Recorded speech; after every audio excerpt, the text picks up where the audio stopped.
Fala pessoal, sejam bem-vindos a mais um episódio do Gorila Gospel Podcast. Hoje a gente vai conversar com o pastor Júnior Bandeira. Ele é pastor, missionário, líder de adolescentes, da rede de adolescentes da Nova Aliança Esperança. Está se preparando aí para uma conferência, né, pastor? Em outubro a gente vai ter a conferência Impulse.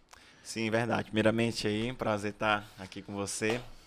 E é isso, a gente já está se organizando, pensando bastante, planejando muito para preparar algo extraordinário para essa galera que está curtindo com a gente. Já que a gente, antes da gente começar, depois no vídeo o Rafael vai divulgar as nossas redes sociais, mas a galera que não está seguindo ainda o Gorila Gospel no YouTube, no Instagram, vai estar tudo lá. Pastor Júnior Bandeira também. Agora deixa eu começar logo com uma pergunta. A conferência está vindo aí. E eu estive lá durante 2 dias no intensivo, na escola. Sim. E a gente, quem está olhando, fica com aquela sensação de tipo, não tem como fazer um negócio acima desse nível aqui, porque foi muito bem preparado, muito bem cuidado e foi muito forte. A gente sentiu o mover ali, porque tem pessoas que não entendem. Quando a gente fala do mover, você explica aí para o pessoal o que é esse mover, pastor. Eu acredito que o mover é você desfrutar da presença de Deus. É quando Deus ele se manifesta. Deus ele está em todos os lugares, mas existem lugares que Deus ele vai se manifestar. E isso, creio eu, de acordo com a expectativa. Uhum. Então, o evento em si teve um sucesso por causa da expectativa, né, do desejo daqueles adolescentes por mais de Deus. Então, Deus está em qualquer lugar, mas ele se move, se manifesta de acordo com a expectativa. E qual é a expectativa para superar ou para servir de uma forma melhor ainda do que foi feito no intensivo? Porque aquilo foi... Ver adolescente vivendo daquele jeito... Foi um negócio que mexeu comigo. Eu até falo assim, eu falei, cara, o pastor Júnior é o pastor que eu queria ter tido quando eu não prestava. E aí até esses dias atrás, assim, né? Mas foi um negócio tremendo mesmo. Rapaz, a gente sempre pensa que Deus é um Deus infinito. Então, é um Deus criativo, é um Deus que tem prazer em se revelar. E eu acredito que a cada ano... A cada projeto, a cada programação, Deus deseja se manifestar de uma forma diferente. A gente foi muito impactado por tudo que aconteceu na escola, no intensivo, durante esses 8 dias. Como eu falei, de acordo com a expectativa. E eu sei que Deus, né, é um Deus infinito, que Ele tem muita coisa para revelar. Então, de acordo com as nossas expectativas, eu sei que algo também vai acontecer de extraordinário nessa conferência, né? Eu sempre costumo dizer que nós precisamos colocar o nosso coração. Deus ele busca corações, então eu acredito que o mover vai ser extraordinário, a presença de Deus vai ser manifesta, pessoas vão ser impactadas e no final Jesus glorificado. Então, amém. A gente trabalhando dessa forma, eu acredito que serão dias extraordinários. E a conferência ela vai contar, você vai ministrar... Certo? Pastor Ricardo Massai, sim, que já tem algumas coisas para oferecer também. É um bom pastor. Tem o João Paulo. Isaías. Já ouvi falar desse cara também. Ele parece que é bom também, né? Quem mais? Vai ter um DJ. Vai ter uma programação bem legal aí. Eu não vou falar mais sobre isso, mas já fica. Já dei um spoiler. Já deu. Mas vai ter outros preletores? Vai ter a minha esposa, que também vai estar ministrando. A pastora Stephanie Bandeira. E o pastor Frank também vai estar com Pastor Frank, excelente.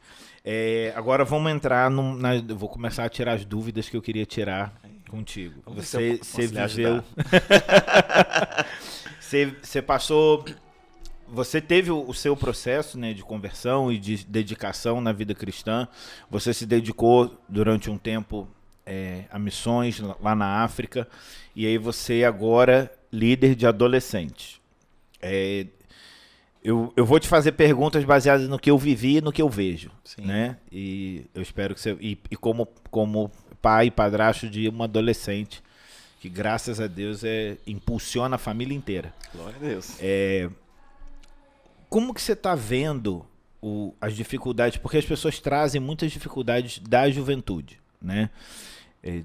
Porque os jovens estão perdidos, porque os jovens só querem saber de assuntos assim, ou os jovens não têm mais referência masculina, ou como que você vê isso, e são desafios que você acaba enfrentando como líder desses jovens, porque são jovens, é mais focado nos adolescentes, mas são mentes em formação. Sim. Como que você...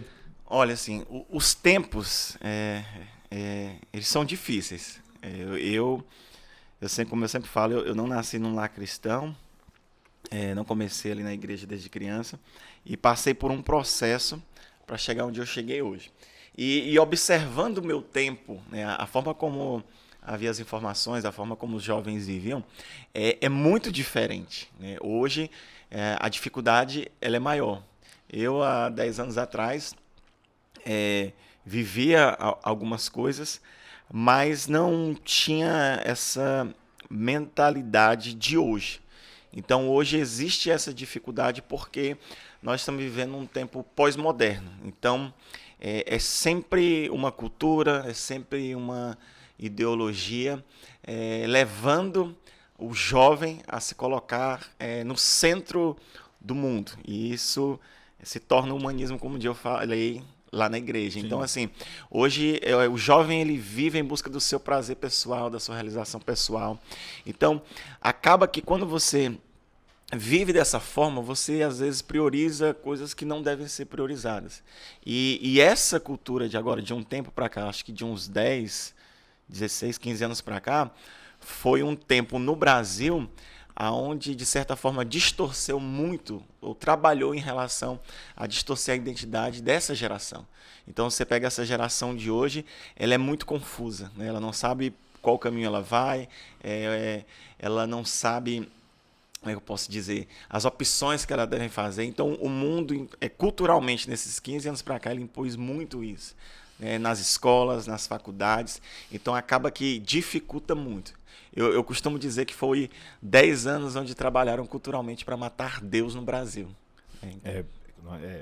Isso é forte, porque eu vejo, eu entendo o que você está falando, e eu vejo assim, essa questão das opções, são muitas opções que são oferecidas como aceitáveis, e ao mesmo tempo, se você não tiver opção nenhuma, tudo bem. Você pode se tornar um adulto e levar a vida sem decidir nada, porque Sim. é quem você é, entendeu? Então, tratam muito dessa forma.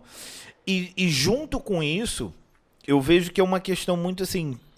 É difícil, eu não digo que é difícil, mas existe uma responsabilidade ao argumentar com um adolescente, porque eles têm acesso à informação. Sim. Então, se você não tiver fundamentação naquilo que você está falando, ele pode pesquisar na tua frente e quebrar o teu argumento em 2 minutos. E isso faz com que eles se sintam ou tenham a capacidade de fato, discutir algumas coisas. Então, para quem não está preparado, você acaba perdendo o cara, o adolescente, porque você não sabe argumentar. A informação está ali. A minha fonte de informação, e eu cresci dentro da Igreja Católica e cheguei até a fazer missões pela Igreja Católica, mas a minha fonte de informação era o padre. Então, o que o padre falou está falado. E o meu problema foi justamente isso. Quando eu vi que ele não conseguia argumentar com o que eu questionava, eu me perdi por causa disso. E esse ponto é interessante, porque se a gente analisar a geração anterior, ela tinha muito isso, né? O que o líder religioso falava era dito como uma verdade. Hoje não, né? Devido à globalização, devido às informações muito fáceis, hoje todo mundo tem acesso a um conhecimento. Então, você como liderança precisa estar muito bem preparado. E aqui entra um ponto que eu acredito que foi de evolução no meu ministério. Como você falou no início, na questão de mover, eu acredito muito no agir do Espírito Santo, acredito muito na liberdade do Espírito Santo, que Deus fala, que Deus se manifesta, que Deus traz palavras ali de conhecimento, mas eu entendi com o tempo que eu também precisava me aprofundar nas Escrituras, ter conhecimento, não somente bíblico, para que, de alguma forma, eu pudesse direcionar e abençoar essa geração de acordo com os propósitos de Deus. Justamente por quê? Porque os tempos mudaram. Antigamente, anos atrás, um pastor falava algo, você não tinha tanta liberdade, né, como tem no YouTube hoje, como tem no Google hoje. Então, assim, hoje não. Hoje você precisa saber o que você precisa está ser falando. mais bereano. Ah, né? você precisa. Você precisa estudar, né? Você precisa saber o que está falando e aonde você quer chegar. E eu vejo também que as pessoas, os adolescentes, eles seguem, eles vão acabar. E os adultos fazem a mesma coisa. A gente não pode jogar toda a responsabilidade para a geração que está vindo, mas é muito assim, você acaba seguindo, porque da mesma forma como você precisa de um líder espiritual, existem muitos aí que estão pregando, né, que você vai encontrar pregando não o que você precisa ouvir, mas o que você quer ouvir. Sim. E aí começa o questionamento, mas ele é pastor também, por que eu não posso ouvir ele? E se você não conseguir defender o evangelho, né, argumentar em relação a isso, aquele adolescente, ele vai falar assim, não, pastor Júnior quer só que eu siga ele, não quer que eu entenda, entendeu? Sim. E aí, mais uma vez, na questão do argumento, eu vejo, porque eu vejo isso em casa. A Emily é uma pessoa, é uma menina que, quando a gente está conversando, se eu não tiver base naquilo que eu tô falando, ela me quebra em 2 minutos. E, né? E eu vejo isso em outros adolescentes. Aí eu falo assim, não, gente, quando as pessoas falam, por exemplo, essa geração tá perdida, eu falo, não tá perdido. Não está. Não tá. É porque você tá conversando com os adolescentes errados. Eu costumo falar isso, entendeu? Porque eu tenho uma em casa, mas eu sei como é a realidade de fora. E essa realidade é que me preocupa. Sim. Por exemplo, a gente fala muito sobre a questão bíblica, né? O entendimento bíblico, conhecimento, aprofundamento bíblico, e isso vai trazer intimidade. Só que, e as outras questões? Aí entra o grande ponto, né? Voltando naquele primeiro parênteses, sim, sobre a questão das informações, acredito, sobre a questão de YouTube, esses pastores que estão ali na rede social. Hoje, Olavo, eu, graças a Deus, você, todos nós que estamos aqui, somos abençoados por termos um pastor muito bíblico, né, que tem a Bíblia centralizada na sua vida e alicerce da nossa igreja. Então, eu aprendi muito isso com ele, de ser bíblico, né, de lutar para ser bíblico. Por quê? Porque nada é mais poderoso do que a palavra de Deus. Então, eu tento pastorear de uma forma onde eu não controle a vida das pessoas, eu acho que isso é errado, mas eu tento muito basear a minha mensagem, minhas escolhas, meu estilo de vida de acordo com a Bíblia. Então, quando vem um choque de algo, trouxe algo daqui, pastor fulano pensa isso aqui, olha, ele pensa isso, é a opinião dele, mas biblicamente, o que é? Né, para onde nós devemos ir?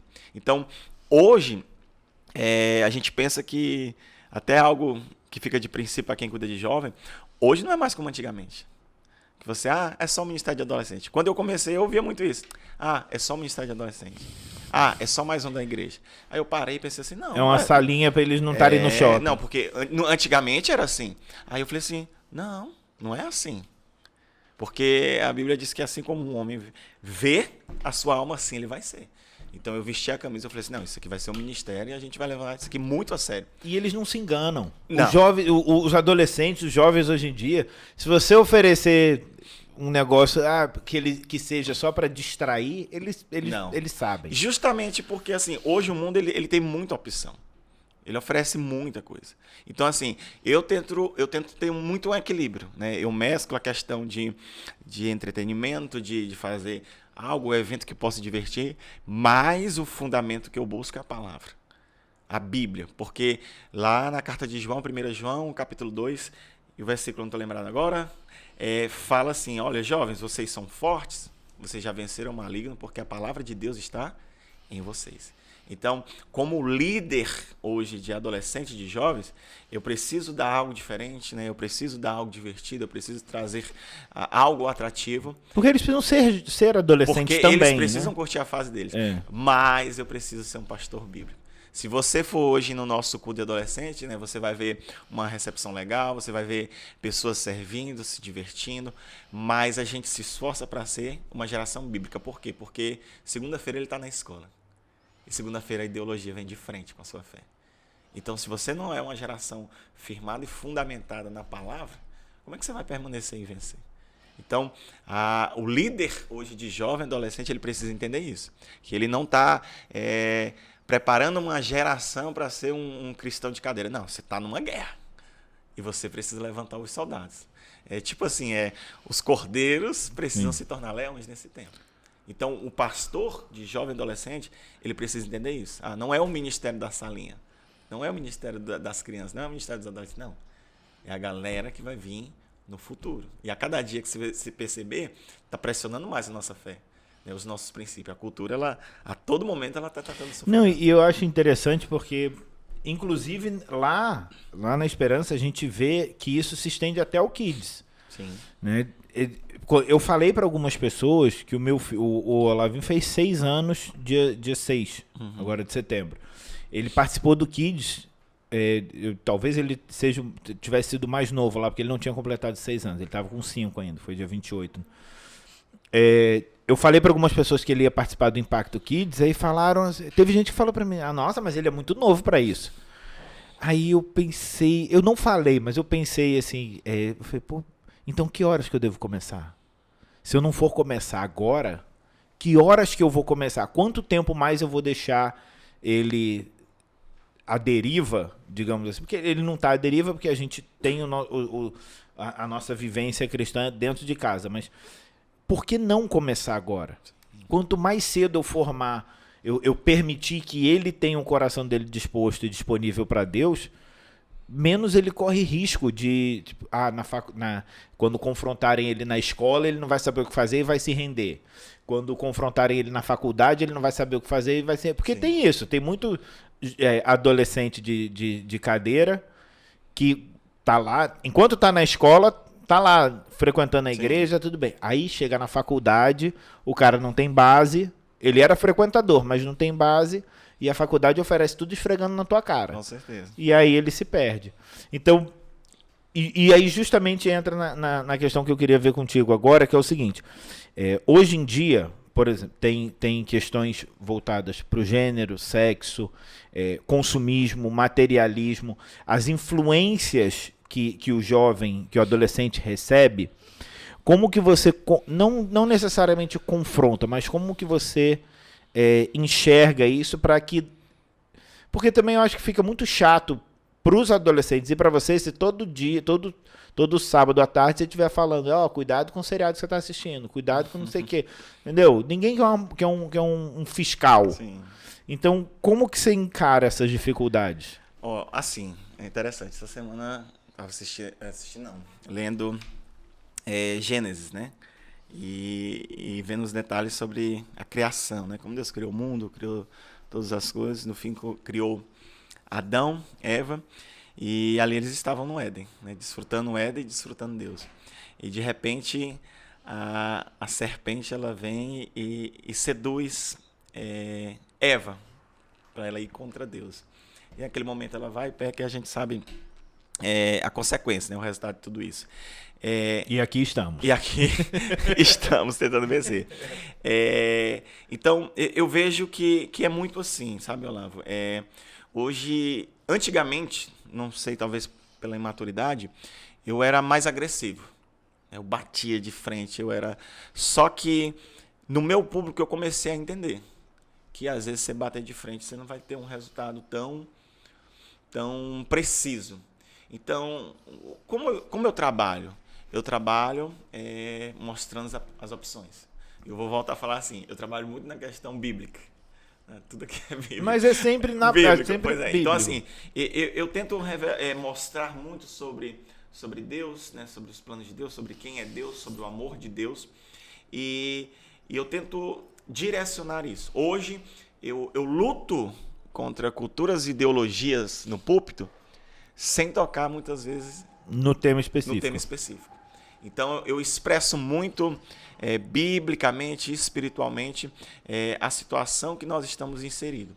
E nesse ponto, eu vou entrando. Claro que, de acordo com o que você vai falando, as pessoas elas vêm no pessoal, no privado, perguntam, marcam, e ali a gente tem mais liberdade para conversar algumas coisas. Mas todos os sábados, praticamente, eu estou sempre batendo contra essa cultura, biblicamente, revelando quem é Deus, os caminhos de Deus, a direção de Deus, o amor de Deus e o propósito de Deus para a vida de cada um.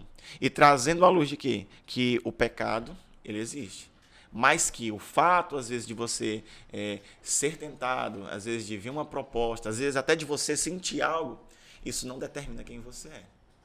O que determina quem você é o Deus que te criou. E Deus não erra. Então, eu trabalho muito nesse modelo, nesse ponto de vista, né? Trazendo luz, trazendo direção. Ah, pastor, mas eu sinto. Ah, pastor, mas eu penso. Aí, entra nesse contexto que eu falei no início. Se você analisar, você vai perceber que de 16, 15 anos para cá, o Brasil, culturalmente, trabalhou para distorcer tudo aquilo que é de Deus. Distorcer a identidade, destino, futuro de crianças e adolescentes. Cabe eu, como um representante de Deus, sacerdote de Deus, trazer o respaldo bíblico para combater contra isso. Mas hoje eu preciso ser muito inteligente. Não é só falar, tem que fazer, não. Hoje a gente precisa direcionar, mostrar um caminho. E crer e entender que essa palavra ela não volta vazia, ela tem poder para transformar. E não é no nosso tempo que as coisas acontecem. Não é no nosso tempo. E entender que o quê? A Bíblia ela mesma fala assim, olha, a sua carne ela é má.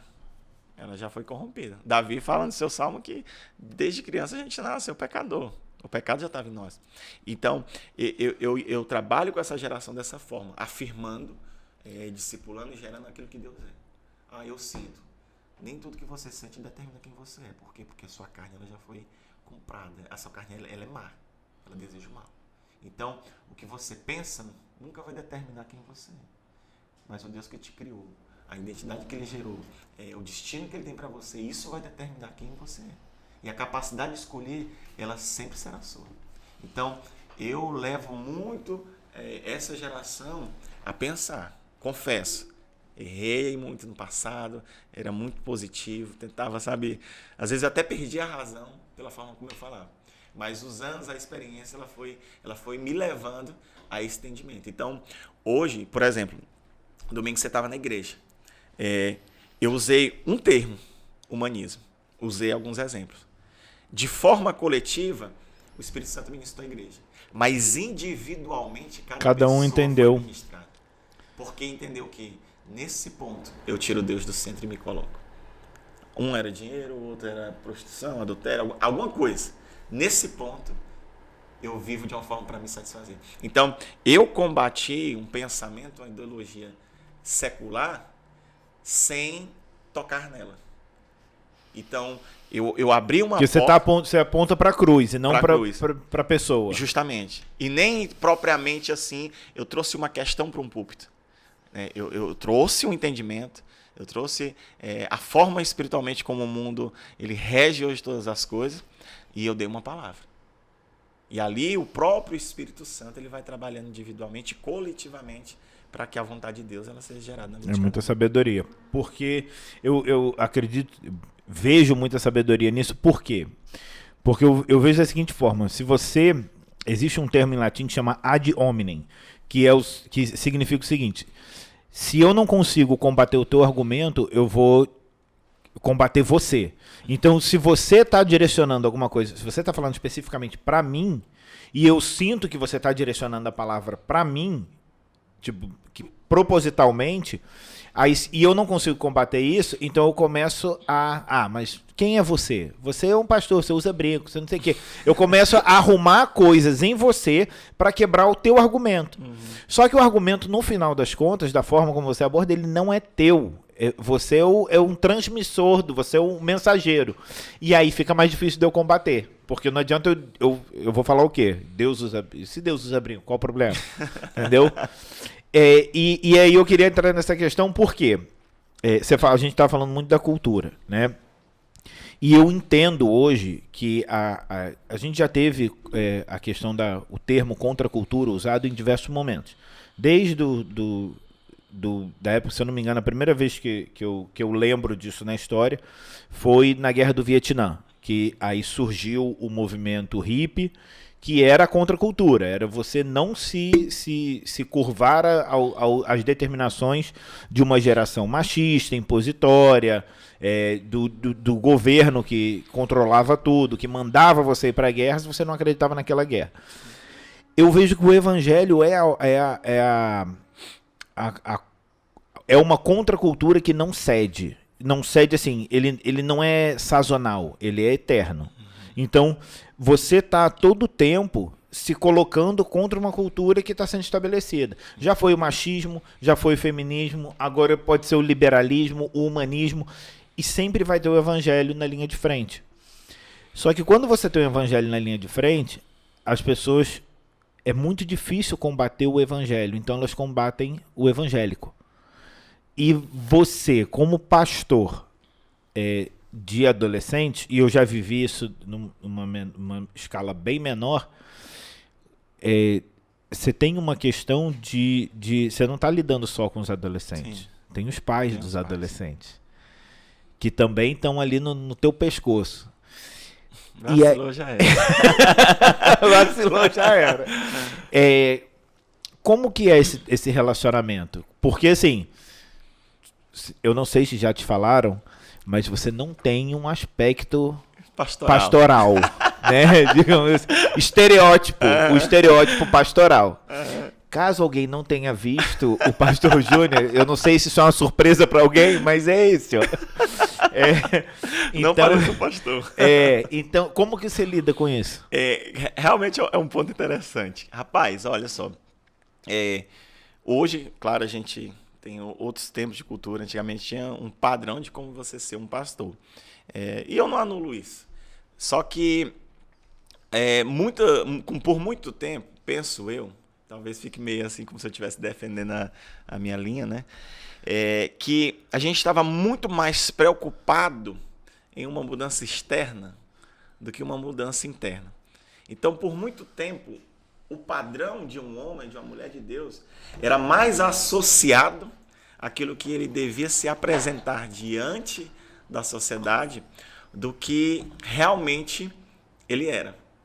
Então, assim, se você parar para analisar, algumas coisas ainda do Antigo Testamento, se a gente não vigiar, elas ainda vivem hoje na nossa realidade.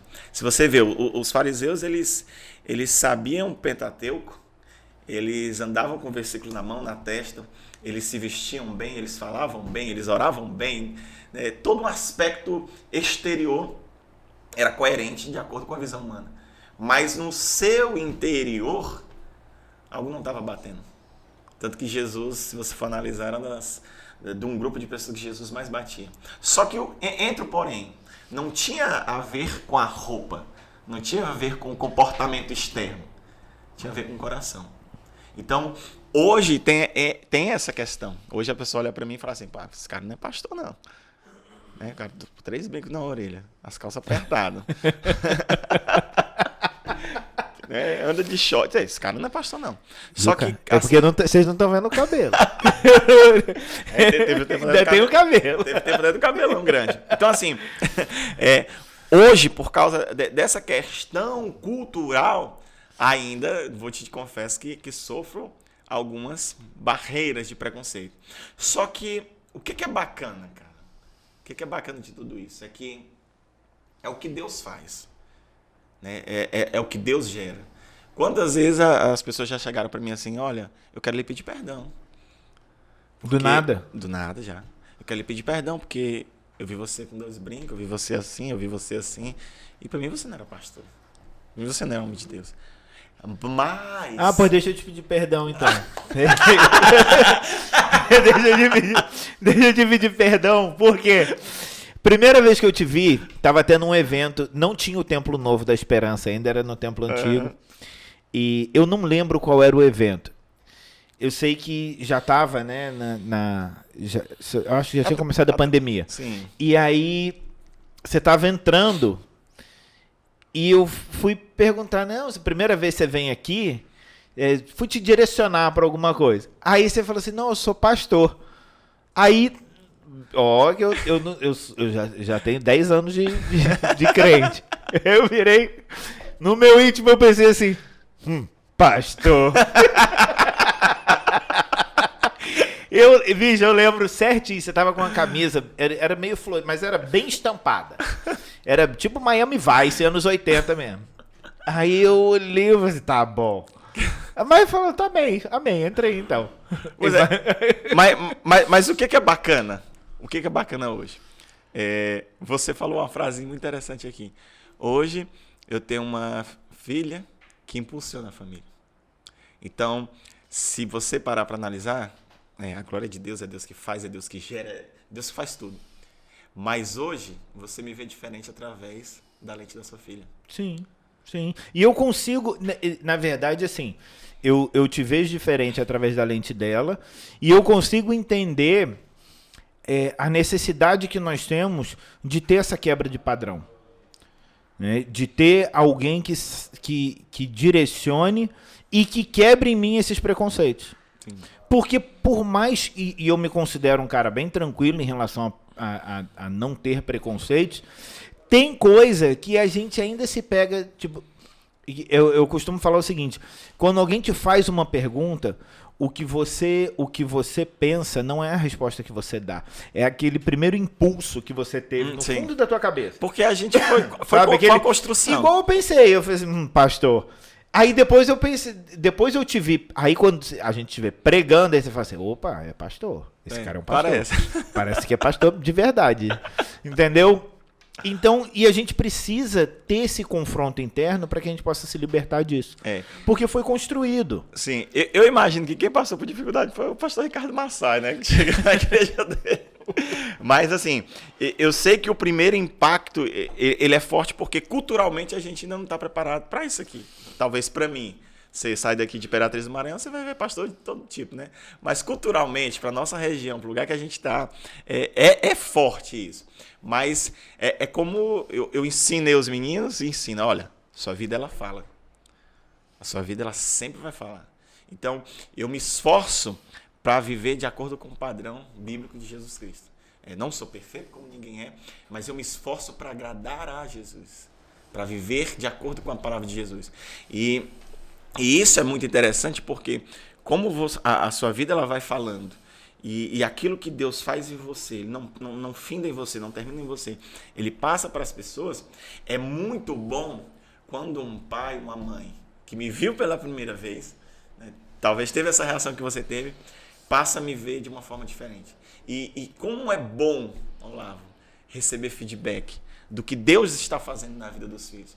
E acaba que isso vai quebrando um padrão. Domingo eu preguei lá na igreja, naquele dia, quando estava no meio da semana, uma senhorinha, não é jovem, né, não é adolescente, ela chegou para mim e falou assim, ai pastor, eu amei o seu jeito, amei a sua mensagem, e começou a conversar comigo na boa, né, mesmo aqui com as duas argolas no né, e tudo mais, aquela coisa, mas tipo assim, dentro dela, e olha que ela é uma senhora, há algo dentro dela, de alguma forma, ela quebrou. E como você falou assim, tem pastores de formas, de estilos diferentes, e eu acredito nisso, porque para mim o que vale sempre vai valer o coração. Roupa não determina ninguém, padrão, o que vai determinar sempre é coração, suas atitudes e sua vida. E é como você falou, hoje talvez eu sou aquele meio fora do protocolo, mas acaba sendo uma contracultura pastoral. Mas graças a Deus, né? Meu pastor é benção demais, ele não tenta me matar nem me sufocar. Isso tem sido positivo. E não só, como é que eu posso dizer, como eu falei, os resultados, mas é bom quando você está na igreja e vê algo diferente. Por exemplo, eu tive uma experiência bem legal. A gente sempre dirige os cultos e tal, e eu fiquei no culto das 7, e no final do culto uma moça chegou para mim, pastor, obrigado. E eu não fiz nada, Olavo. Eu só sorri, brinquei do meu jeito igual eu fico lá, né? Normal, direcionando o culto. Eu falei assim, hoje eu trouxe um amigo que não é cristão e que tem um receio com a igreja e ele viu você, né? Ele viu sua calça, ele viu você e ele gostou muito. Então, tipo assim, eu entendo, eu tenho esse compreendimento que o que Deus faz comigo, a forma, né, como eu sou, ela é algo que ainda serve para tocar quem lá fora. Por quê? Porque se a gente parar para analisar, por muito tempo foi se falado sobre ser cristão, né, crente aqui, você tinha que mudar tudo. Claro, o que você tem que mudar é o seu coração, a sua mentalidade. E naturalmente algumas coisas vão mudar, né? A sua decência, roupa, estilo e tudo mais. Mas você não precisa mudar quem você é. Não sei se você está conseguindo me compreender. É porque isso é uma questão, é uma linha muito tênue. Por quê? Você precisa mudar o seu coração, né? E aí você mudando o seu coração, você vai mudar algumas atitudes. Isso é natural, sim, não é obrigatório. Não é. É natural. Então, assim, você tem que mudar as roupas. Não, você não tem que mudar as roupas.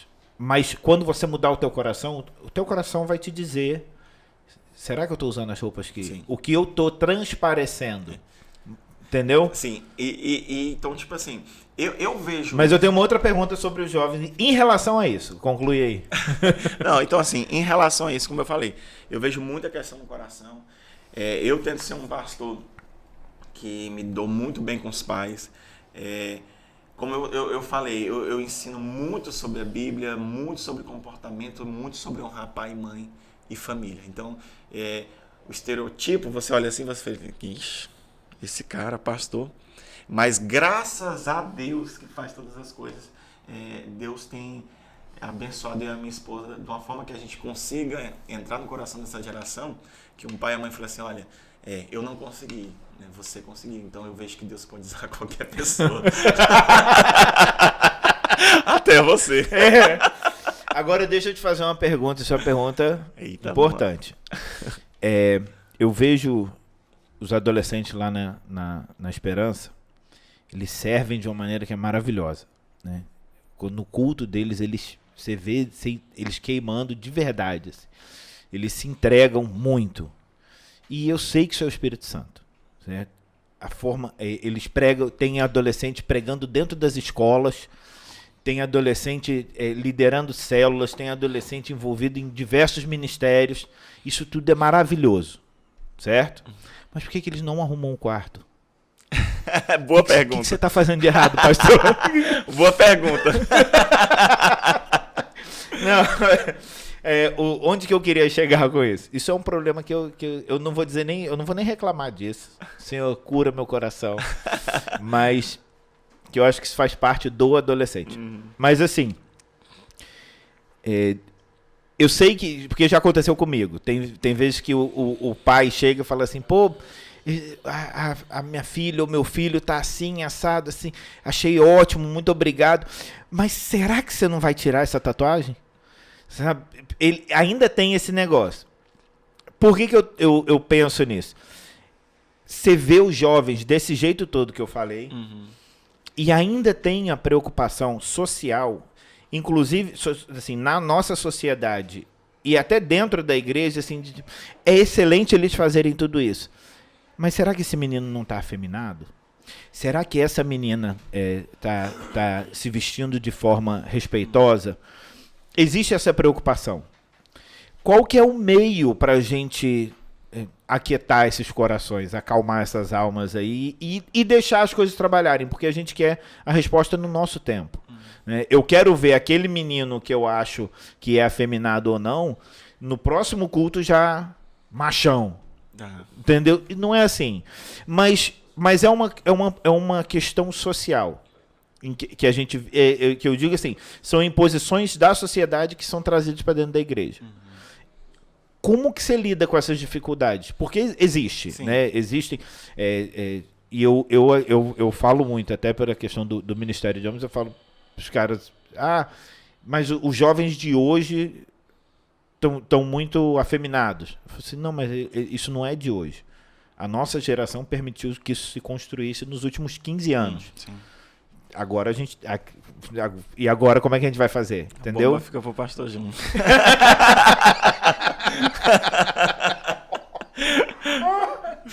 por aí. Cara, primeiro ponto, que eu acho que a gente já falou muito aqui, é a forma como a cultura trabalhou isso. Sim. Questão de identidade. E no segundo ponto, eu acredito muito naquilo que é eficaz mesmo com mais de 200 mil anos. A questão do discipulado. Você pega Jesus, a primeira coisa que Jesus fez, ele separou o seu grupo, ele trouxe para perto de si. Então, Jesus ele não foi alguém que discipulou, entre aspas, de um púlpito. Ele trouxe o vida na vida, ele caminhou, ele estava ali, ele observou as atitudes dos discípulos. Então, hoje, a gente trabalha muito assim, né? Eu sou um pastor que eu falo que eu não sou do púlpito. Eu estou muito dentro, eu sei de tudo. Hoje, Olavo, a gente começou ali pequeno, hoje, né, tem acho que uns 200 adolescentes. É gente demais. Eu não conheço o nome de todo mundo, mas eu observo todo mundo. Então, assim, eu me esforço muito para fazer parte. E é onde eu trago as pessoas. E eu tenho um ponto que eu acredito que todo líder precisa ter. Eu desfiz o preconceito do meu coração. Se eu observo que uma pessoa tem uma tendência, eu não excluo ela. Na verdade, eu trago ela mais para perto de mim.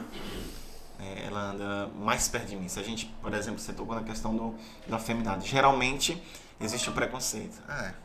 Esse menino, não sei o que, não. Eu não trabalho assim. Eu trago para perto de mim. Eu caminho, eu ensino. Eu levo para dentro da minha casa. Convive comigo. Por quê? Porque eu acredito que, às vezes, o que falta é uma referência.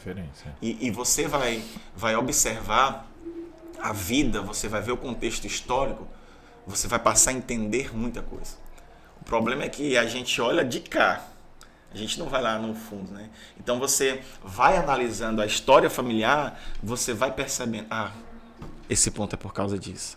A rebeldia é por causa disso. A mentira é isso, o caráter é isso. Então você vai observando, só que você só observa se você estiver dentro.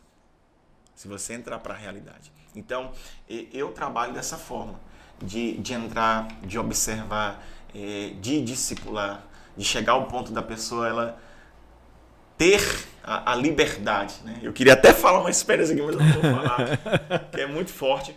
Mas você dá tanta liberdade para a pessoa que ela tira as vestes. E aí você vai poder entrar. Então, talvez hoje... O pastor está falando, quando ele fala tirar as vestes,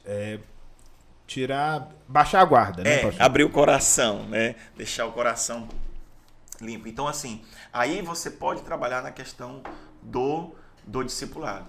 E aí entra no ponto que você falou, que eu não discipulo uma geração para viver de forma, uma utopia dentro de uma igreja, não.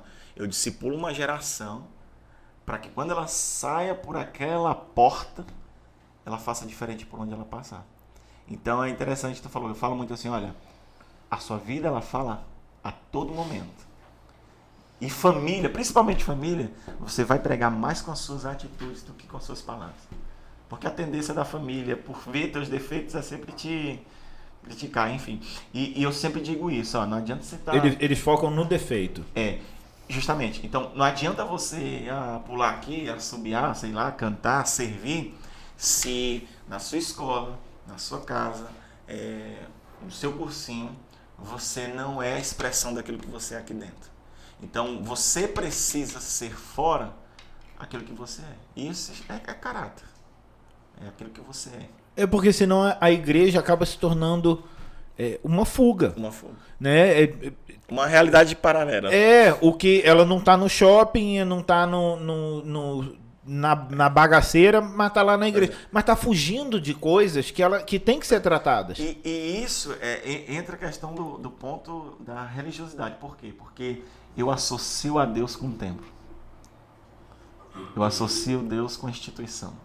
É como se, a partir do momento que eu entro por aquele hall ali, passo por aquela porta... Sou santo. Eu sou santo, eu estou na presença de Deus.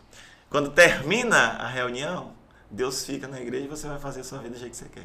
Então, isso é uma prova de religiosidade. Por quê? Porque Deus está a todo momento. Em todo lugar. Todo momento, em todo lugar. O mesmo Deus da igreja é o Deus do quarto. O mesmo Deus da igreja é o Deus da sala. Então, o mesmo Deus que te ajuda a servir, a orar, a louvar, é o Deus que te ajuda a ter notas boas. A ser um filho bom, prestativo. Justamente. Por exemplo, eu tô com um problema esses dias. Uma mãe, olha o problema. Uma mãe chegou para mim e falou assim, pastor, eu não sei mais o que eu faço, porque meu filho só quer orar e ler a Bíblia. Aí eu fiquei assim, pensando. Eu pensei as duas partes, né? A primeira parte, meu Deus, ela não sabe o que que ela tá falando, não. Porque você ouve tanta coisa de um lado que essa é a solução. Só que, ao mesmo tempo, eu entendo o coração dela. Porque diminui a questão de estudar, a nota, não sei o quê. Aí eu falei assim, isso é preocupante. Porque eu não estou trabalhando para criar um vegetal, né? Alguém que fica boiando dentro da... Ele sai da linha de frente, ele se esconde. Pois é. Tá na caverna. Aí, cara, foi onde eu cheguei, chamei a pessoa e falei assim, olha, eu entendo, é bacana que você tá vivendo e tal, não sei o quê, mas sua vida fala. Você precisa ter boas notas, você precisa ser um bom filho, você precisa honrar os seus pais. Porque o cristianismo, né? Viver Cristo vai além disso aqui, daquilo que nós estamos vivendo aqui dentro. Você precisa permitir que algo seja gerado através da sua vida. Então, assim, eu falo muito isso. E aí, Olavo, entra aquele outro ponto que tu tocou antes, na questão do meio que preconceito em relação à minha figura. Eu ensino muito. Eu sou um pastor que tento ensinar muito. Claro, nem tudo vai acontecer de uma hora para outra e nem tudo vai acontecer do jeito que você quer. Mas como os pais vão vendo o resultado, e isso se torna um feedback bacana, por causa dessa mudança dentro de casa. Né? Quantas vezes eu já ouvi assim, poxa, meu filho mudou. Claro, tem esses extremos aqui que eu falei e tudo mais. Pô, mas meu filho mudou. Pô, meu filho tá assim. Então, é esse tipo de cristianismo que eu ensino. Eu entendo que Jesus é o amor, Jesus é um enviado de Deus para nos religar ao Pai, mas Ele é um Jesus que também transforma a nossa vida. Ele perdoa os nossos pecados e também transforma a nossa vida. E tudo isso vai acontecendo através do discipulado. E assim, eu gosto de conversar sobre isso, eu gosto também de deixar claro assim, o que eu tô trazendo não são problemas que eu vivo dentro de casa. Os meus problemas dentro de casa a gente resolve dentro de casa. Porque senão as pessoas falam, meu Deus do céu, a Emily. Não, eu não tô falando da Emily. Eu gosto de deixar isso claro. Por quê? Quando, por exemplo, os meus pais, né, quando eles encontram com a Emily, e até com os menores, que a forma como a Emily conduz a vida dela fez a gente mudar a forma como a gente educa o Olavo e a Melina, eles olham e falam assim, meu Deus do céu, a Emily é uma bênção. Aí eu brinco, eu falo assim, é uma bênção, mas não sabe onde fica a sapateira. Né? Mas assim, é problema pequeno. É porque eu sou implicante, eu gosto de implicar com ela. Mas é porque eu vivi um período onde que eu já fui líder eu comecei como líder de adolescentes e eles entraram na juventude e eu acabei, né, comigo como líder. Sim. E eu vi algumas coisas que são coisas que me preocupam. Né? Pô, eu falo das minhas experiências passadas, eu falo de onde eu errei, a gente lê a Bíblia junto, eu trago reflexões para vocês, eu prego o evangelho e aí termina, vai todo mundo pro mesmo lugar gravar dancinha de TikTok. Eu falei assim, pô, será que eu estou errando? Será que eles não estão entendendo? É porque eles não estão no Del Lagoa, perdão. Mas provavelmente eles também não vão assistir, que é o pessoal que vai para lá. Vão para algum lugar, eles vão para algum lugar, na verdade, assim, por eles não estarem indo para algum lugar, então tá tudo bem. Ou será que eles tinham que estar, de fato, fazendo alguma coisa? É isso que eu vejo, que me impressiona na adolescência. E eu vou falar especificamente da Esperança, que é onde eu vejo isso com muita força, que me preocupa também em outros lugares. Entendeu? Você tá tirando da rua e você tá mandando para onde? Porque ele ficar em casa sem fazer nada, ele, entendeu? Não tá adiantando muita coisa também. É menos um na rua. Como que a gente lida com isso? Como que é a dificuldade do pai em saber... Até porque os adolescentes da nossa igreja têm uma vida social ativa. Só que eles estão em grupo. Eles se edificam, de certa forma. Como que esses problemas chegam para você? Porque você tem conhecimento do grupo, dos adolescentes, e como que você lida com isso? Porque às vezes, né? E tem outros problemas. Paixãozinha aqui, namorinho, como que lida com namoro, como que lida, entendeu? Como que você lida com isso? Assim, No primeiro momento, batia muito essa crise. Rapaz, eu me preparo, eu tento dar o melhor, eu sou intencional, eu gero isso e aquilo. Mas por que fulano é assim? Eu confesso que batia a crise. Só que, Olavo, eu comecei a entender que existe um tempo em que cada pessoa ela tem o seu processo. O que não pode mudar sou eu. O que não pode alterar sou eu. Tem pessoas que vai acontecer de elas mudarem assim, sabe, num piscar de olhos, no estalar de dedos. Mas tem pessoas que não vão acontecer. Você como líder, você se preocupa, você fica naquela e tudo mais, você fica. Mas o que não pode é desistir. E aí eu volto a bater de novo. Eu me esforço muito para ser um líder não legalista, mas muito bíblico. Eu tento trazer muito a palavra de Deus e o esclarecimento. E eu sei que até certo ponto a responsabilidade é minha. Até certo ponto ela é do Espírito Santo, mas até certo ponto ela é do próprio indivíduo. Então assim, você precisa entender isso e ter paciência. Eu sei que tem coisas que elas vão acontecer rapidamente, como eu já vi muita gente mudando, mas tem coisas que não vai acontecer e você vai ter que saber lidar. Até eu brinco assim, né? Tem gente que ela vai depender de você para ser carregada. E você vai ter que entender isso e não se desesperar. Tem gente que no corpo vai virar perna, vai virar mão, e tem gente que é só cabelo. E tem gente que é só cabelo. E você vai ter que aprender a lidar com isso. O que eu não paro, o que eu não faço é discipulado. Às vezes até eles mesmos entram em crise. Ah, pastor, por que você trata fulano assim? Fulano faz isso lá fora. Aí eu, faz. Mas é melhor comigo do que semigo. Semigo, né? Então, tipo assim, eu tento viver dessa forma. Trabalhando, acreditando na mudança, porque se você não trabalha assim, pra que você tá fazendo? Deixa eu te fazer, eu não sei se você falou um negócio que eu achei muito pesado, e eu não sei se você entende o peso disso. Você falou que você é um pastor, que você está discipulando uma geração. Tu entende? De fato é uma geração, é um grupo de uma determinada faixa etária que vai moldar uma sociedade. Você não sente o peso disso, não? Cara, pra falar a verdade, não. Sabe por quê, Olavo? Eu sou muito apaixonado por Deus. Deus me encontrou, ou eu encontrei ele, né, na verdade, ali com 18, 19 anos. Eu era só o drogadinho, o bebadozinho, o vagabundinho, o sem futurozinho do bairro, da família. E Deus me pegou e olhou para mim, me encontrou e não me viu daquela forma. Ele me viu o que eu sou hoje. Então, quando eu estou diante de cada menino de 12, 13, 14, 16, 17 anos, eu não vejo só isso. Eu vejo que ele pode se tornar. Então, isso muda tudo.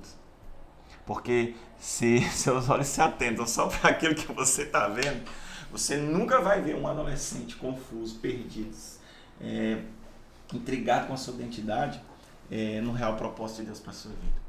E talvez esse seja o diferencial do nosso ministério ali com adolescentes. Eu não vejo só aquilo. Eu vejo que ele pode se tornar.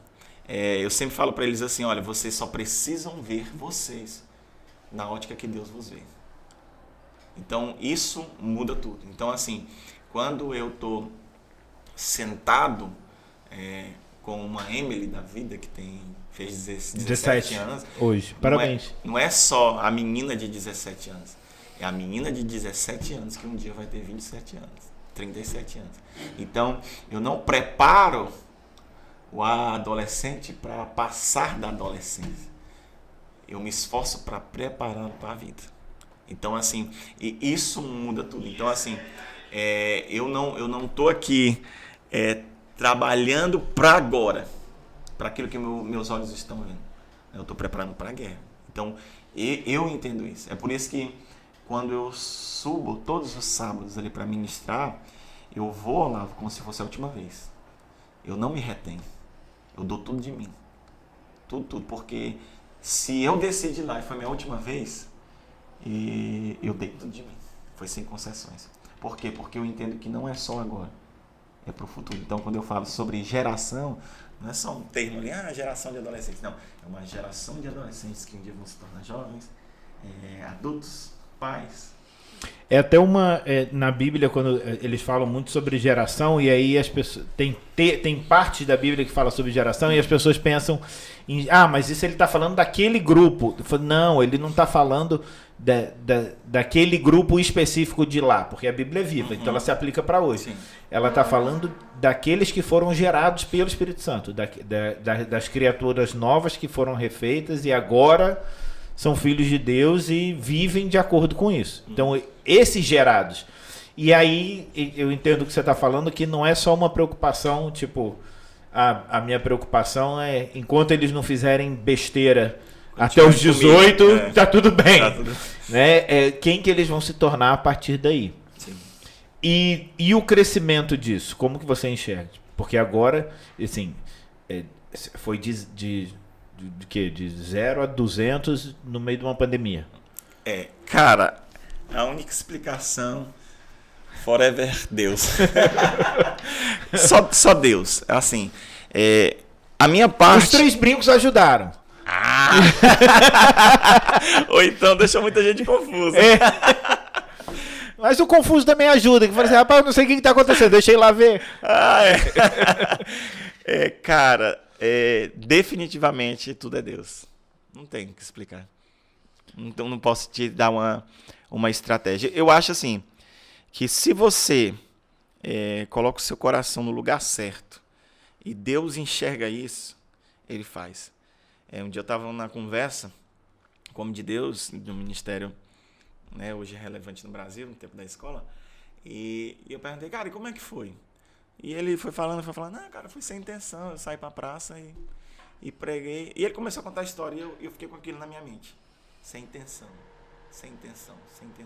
Ou seja, ele tinha a intenção de propagar o evangelho, mas ao mesmo tempo a intenção dele não era se tornar tudo que ele se tornou. Não é vou propagar pra crescer, eu vou propagar porque tá em mim. A motivação.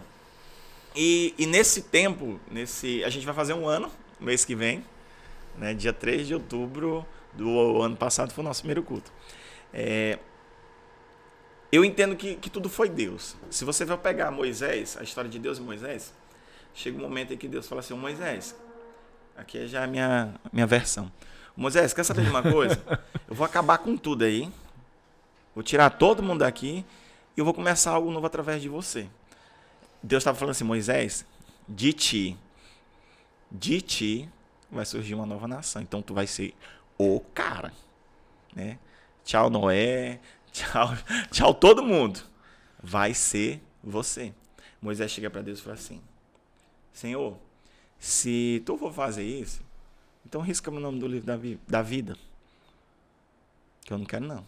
Deixa esse povo vivo. Se fosse outra pessoa, ela ia dizer assim, Deus, eu quero.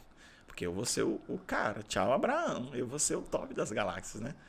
Mas ele pensou o quê? Ele pensou mais no povo que Deus tinha entregado para ele. Então, eu acredito que esse tempo, eu pensei mais no povo que Deus me entregou. Que nem existe ainda. Do que táticas, sei lá... Estratégias, objetivos em si. Tanto que o crescimento foi muito rápido. Eu não imaginava que ia levantar líderes antes de um ano. A gente deseja, sonha, mas eu não imaginava. Então, tipo assim, tanto que a primeira remessa de liderança aí foi a Emily, os outros meninos. Então, tipo assim, Deus fez, cara. Eu só coloquei o meu coração disponível, sem intenção, se você consegue me entender, e Deus foi fazendo. Eu não tenho uma explicação, assim, teórica do que fazer, como fazer. Foi Deus. Eu acho que Deus precisa só encontrar alguém disponível. E aí ele vai fazer. Rafael, tem alguma pergunta aí para ele? Não? E eu quero já agradecer a Deus, honrando Deus em todo lugar, né?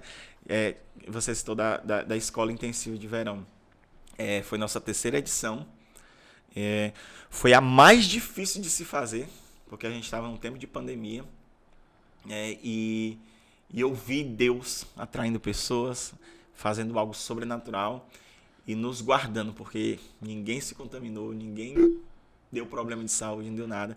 E eu vi o agir de Deus, assim, tanto na rede, no meio de uma pandemia, nascer, né, crescer, e a nossa escola, que Deus fez algo extraordinário. Então, assim, Deus, como o pastor Ricardo pregava anos e anos e anos atrás, no início, quando ele era pastor de jovem, ele gritava lá naquele ginásio do Jussara, e eu sentava lá na arquibancada, eu estava lá no último dos últimos da fileira, das opções, escondido, e ele falava assim, Deus só precisa de um. E aquela palavra entrou no meu coração, e eu falei assim, Deus só precisa de um.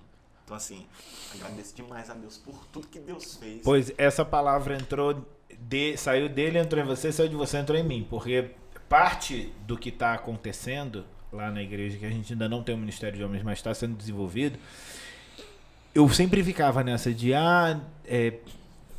quem é que vai fazer? Quem é que vai fazer? Alguém tem que fazer. E aí você falou um dia, numa das suas pregações, acho que foi até um dia que você você deu um testemunho teu fazendo um paralelo com Pedro, né? E aí eu falei, rapaz, só precisa de um. E aí o pastor Ricardo depois ele falou assim, cara, se você tá vendo o problema, né? Vai lá e você sempre fica naquela, mas será que sou eu? Será que sou eu? Se não for, Deus vai te mostrar também. Mas você não pode não fazer nada. Né? Então, se só precisa de um, que sejamos nós.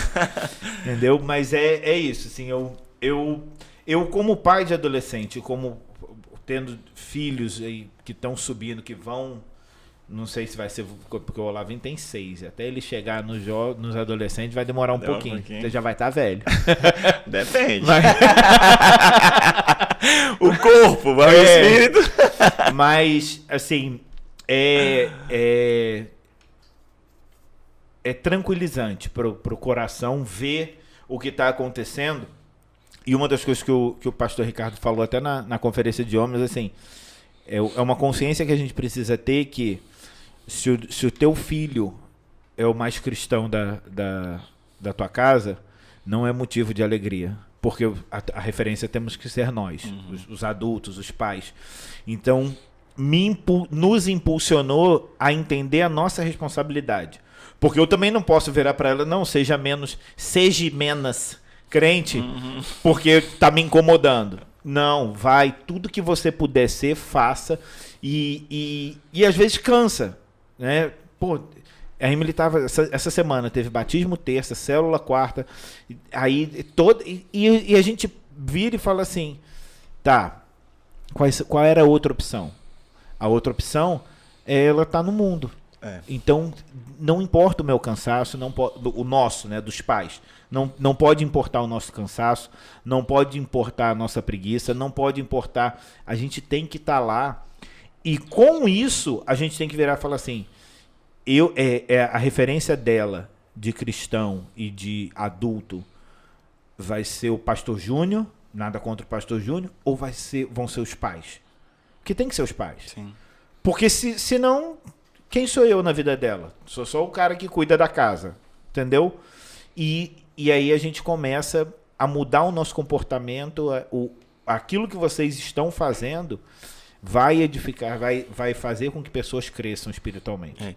E um ponto, só para pontuar aqui, é que a gente, eu e minha esposa, nós fazemos a nossa parte, né, de estar ali, né, trabalhando, pensando, orando, agindo, mas algo fundamental para que haja esse crescimento na vida espiritual de cada adolescente é essa participação efetiva dos pais, de se juntar conosco nesse trabalho que não vai ser só para uma fase, né, mas por toda a vida. Então, assim, uma das coisas que fez e faz a diferença é essa proximidade, né, de estar com os pais, de estar ali, porque não adianta a gente trabalhar numa linha e a família seguir outra linha. Claro que existem situações. Hoje a Emily tem o privilégio de vocês servirem a Deus. Eu tenho adolescentes que os pais não servem a Deus.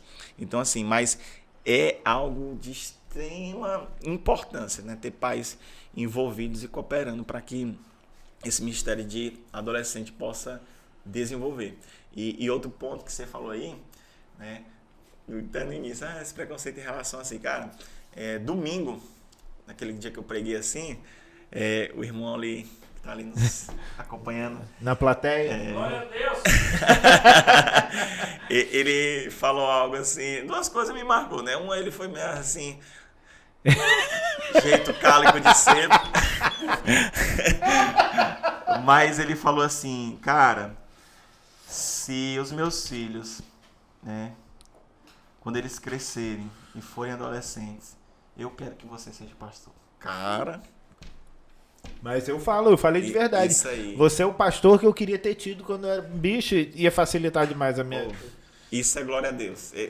Eu fiquei... Então, assim, é muito bom. Deus é extraordinário. Deus é maravilhoso. Deus é maravilhoso. Agora deixa eu te dar uma dica. Como pai e como irmão, né? Nós somos irmãos, eu faz um intensivo para paz. Cara, uma mãe chegou pra mim e disse assim, pastor, ok, tá tudo bem, minha filha tá bem, mas quando é que você vai fazer pra nós? Faz um intensivo Quando para é que você paz. vai misturar? Porque, assim, essas coisas precisam entrar na nossa cabeça. Não só o que está acontecendo com eles, mas qual é a nossa responsabilidade em relação a isso. Entendeu? Entendi. Porque aí acaba com essa desculpa de, nossa, toda hora tem um compromisso, toda hora. Moço, dê graças a Deus e leve. Incentive, seja parte e cresça você também. Entendeu? Eu acho que a gente precisa de uns tapas na cara de vez em quando. E você que vive isso, a melhor pessoa para fazer isso é você mesmo. Entendeu? Que você tem esse elo de ligação entre nós e os nossos filhos. Mas é isso, fica aí minha súplica. Beleza? Vamos pensar. Vai dar Pastor, muito obrigado. Foi excelente, foi edificante mesmo a conversa. E para mim foi agradável também. Né? No dia que a gente convidar a pastora Stephanie, você pode ficar aqui ó, dando palpite, ficar que nem o Cálico de Tiete. Entendeu? Tranquilo. O Cálico tá aqui só porque é teu fã. Cara, É isso. Teu Instagram é? JR Bandeira _. Isso. Pastor Júnior Bandeira. Foi um tempo gostoso de comunhão aqui. Muito obrigado mesmo. Rafael, tem alguma observação? Não? Curte, comenta, compartilha. YouTube, Instagram, Spotify, Deezer. Não. O que tiver, o Rafael vai resolver. É isso. Gente, muito obrigado. Eu espero que vocês tenham aprendido. Até a próxima.